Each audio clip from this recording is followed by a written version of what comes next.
And what it looks like is, it looks like, I say, you move from pixels to people, right? It moves from looking at certain images to messaging people. And then it goes from messaging to conversations. And then it goes from conversations to perhaps an emotional investment. And then from the emotional investment to very riskier interactions. And each step feels only slightly different than the last step, right? So the brain starts to normalize everything. And then one day the shift crosses a legal boundary. And you don't even recognize yourself when you're doing this. And you end up, meeting somebody in a park who's 16 years old. And you say to yourself, well, if they were on that social media site, they had to be verified by somebody that they're over 18. And that's not what's happening. And sometimes you might even know that they're under 18 years old. And you still doesn't matter to you because you built up such tolerance that you can't stop yourself at this point.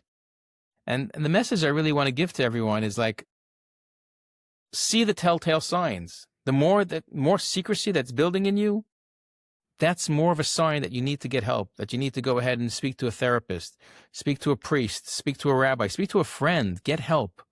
There's a lot of help out there for this because you don't want to end up in handcuffs or worse, dead. A lot of this stuff, people can't handle it and they just kill themselves. And it's a very, very sad situation. I don't want a situation where one day you're sitting across from me and you're saying to yourself, gee, I wonder how this happened to me. I could explain how it happened to you today before it happens, and you could stop it. You don't want that knock on the door saying, step outside, put your hands behind your back.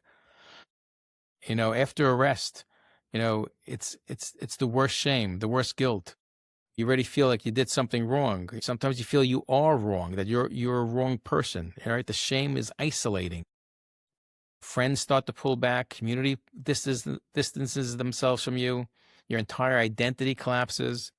Your self-worth goes to pot, all because the secrecy, because you didn't stop it. And this is why values matter, and you have to have your values, and you have to examine your value system.